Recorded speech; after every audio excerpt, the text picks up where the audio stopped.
Hello दोस्तों, कैसे हो आप लोग। उम्मीद करती हूँ अच्छे ही होंगे। आज मैं आप लोगों के लिए बहुत ही सुंदर कहानी लेकर आई हूँ, हंसने रोने का रहस्य। कहानी को शुरू करने से पहले अगर आप मेरे चैनल पर नए हैं तो मेरे चैनल को सब्सक्राइब ज़रूर कर देना। साथ ही बेल आइकन को प्रेस करके ऑल पे क्लिक कर देना, जिससे कहानी की नोटिफिकेशन आपको सबसे पहले मिल जाए। और कहानी अच्छी लगे तो वीडियो को लाइक शेयर ज़रूर कर देना।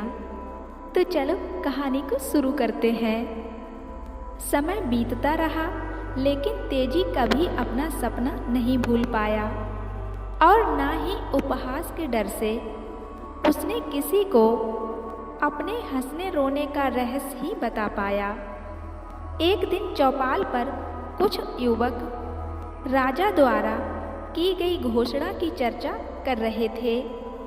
तेजी ने सुना राजा अपनी राजकुमारी के लिए वर खोज रहे हैं, जिसके लिए स्वयंवर आयोजित होना है और स्वयंवर में भाग लेने की कुछ शर्तें हैं।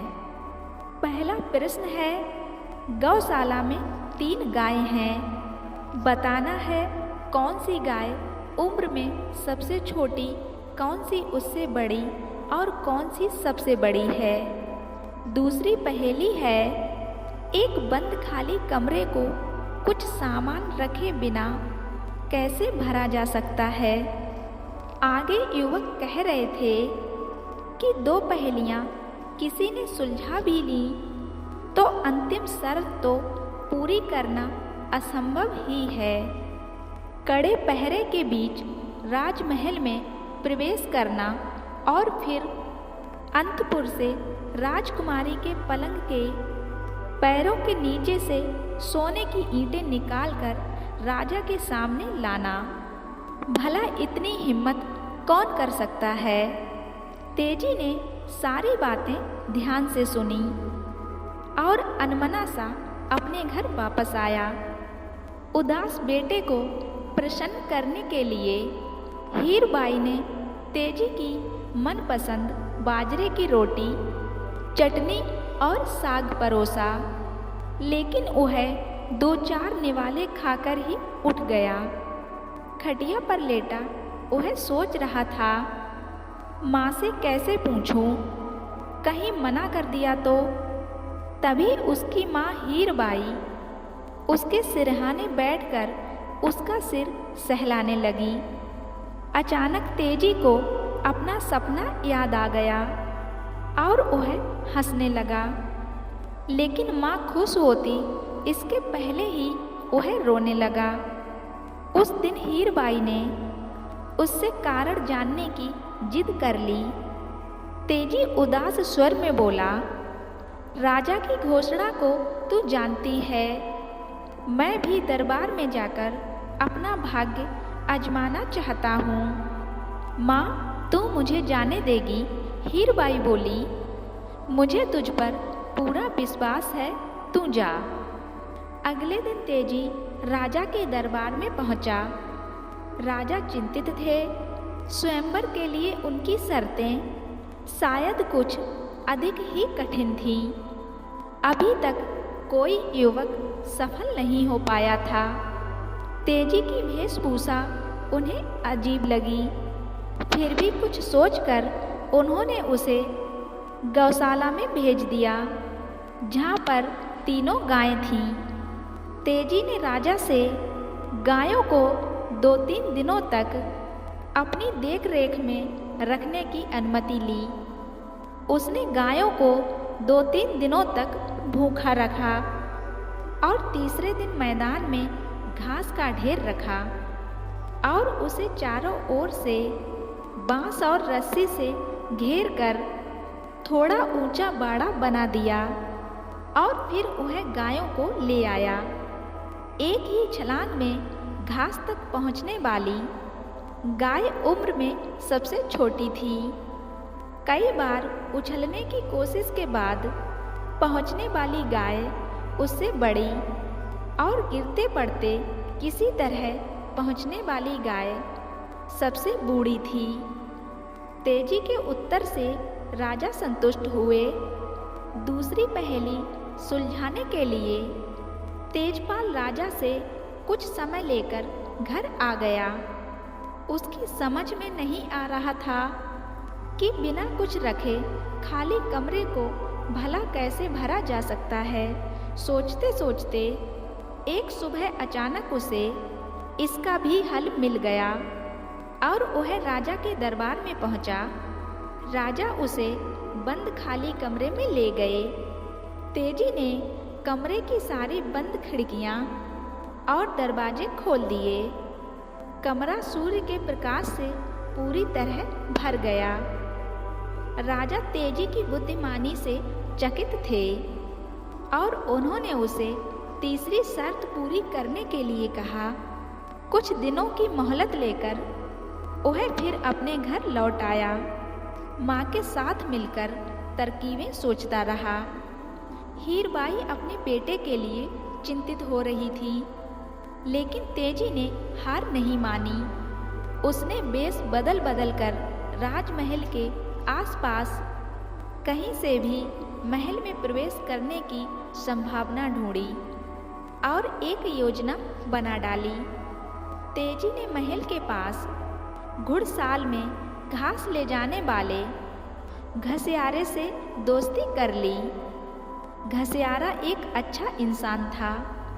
तेजी ने एक दिन उसे विश्वास में लेकर सारी बातें बताईं और बोला, मुझे घास के गट्ठर में छिपाकर महल के पास पहुंचा दो। तेजी की बात मानकर घसियारे ने उसे महल के परिसर तक पहुंचा दिया।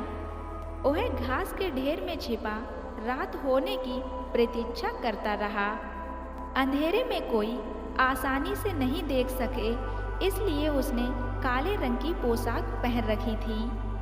आधी रात को अंधेरे में छिपते छिपाते वह राजकुमारी के कमरे तक पहुंच गया। राजकुमारी गहरी नींद में सो रही थी। पलंग के चारों पैरों के नीचे सोने की ईंटें अंधेरे में चमक रही थीं। उसने धीरे से राजकुमारी को जगाया। काली छवि को देखकर राजकुमारी डर गई। तेजी ने कहा, मैं यमदूत हूँ और तुम्हें ले जाने आया हूँ। राजकुमारी डरते डरते बोली, मेरा विवाह होने वाला है, मैं जीना चाहती हूँ, मुझे छोड़ दो। तेजी ने कहा, मैं तुम्हें छोड़ दूँ तो यमराज दूसरे दूत को भेजेंगे और वह तुम्हें ले जाएगा। यदि तुम मरना नहीं चाहती तो सामने रखे संदूक में छिप जाओ, वह तुम्हें नहीं खोज सकेगा। राजकुमारी के हामी भरते ही तेजपाल ने उसे संदूक में बैठाकर संदूक बंद कर दिया और सोने की ईंटें निकाल लीं। संदूक में बैठी राजकुमारी की नींद अब पूरी तरह से खुल चुकी थी। वह बहुत ही डरी हुई थी।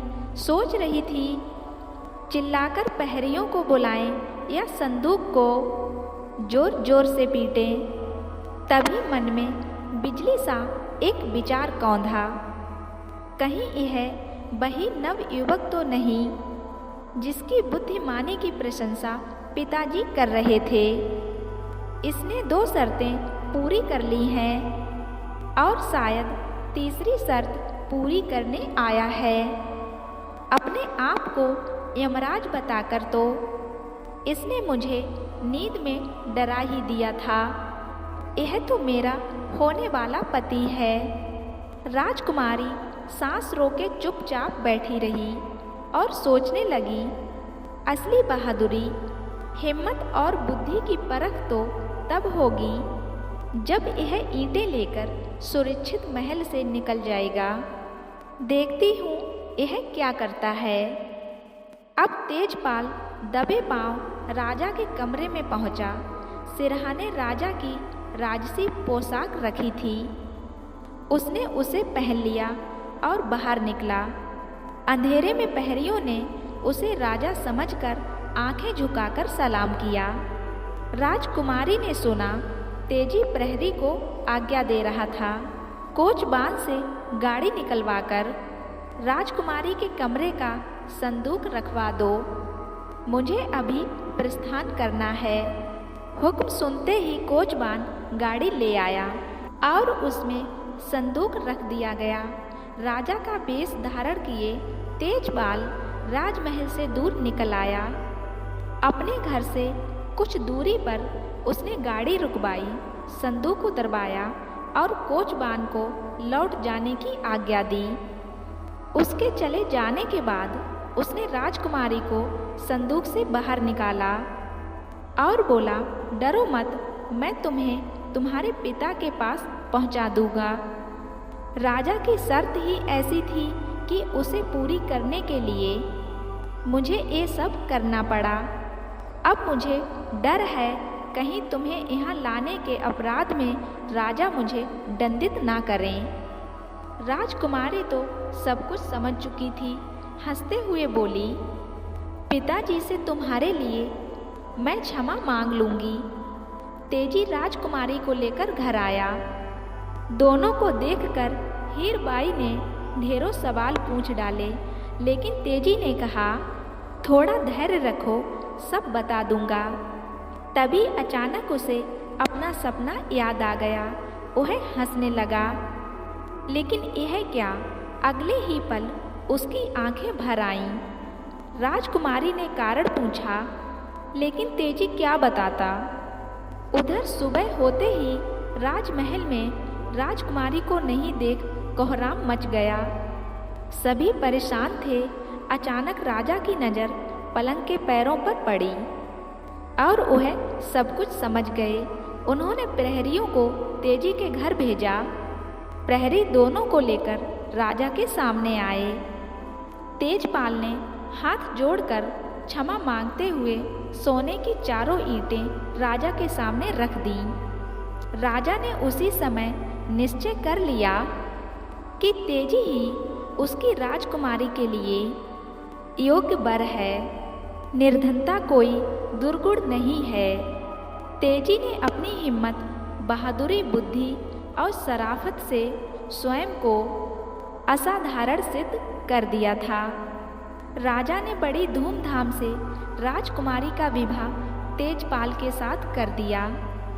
अब तेजी अपने हंसने रोने का रहस्य सबको बता सकता था। उसका सपना सच हो चुका था और अब केवल हंसने का कारण था, रोने की कोई वजह नहीं थी। तो कहते हैं ना, इंसान चाहे कितना ही गरीब क्यों ना हो, अगर उसके अंदर हिम्मत और लगन है तो वह हर मुसीबत का सामना कर सकता है और वह अपने आप को सिद्ध कर सकता है कि वह बड़ी सी बड़ी मुसीबत से बाहर निकल सकता है।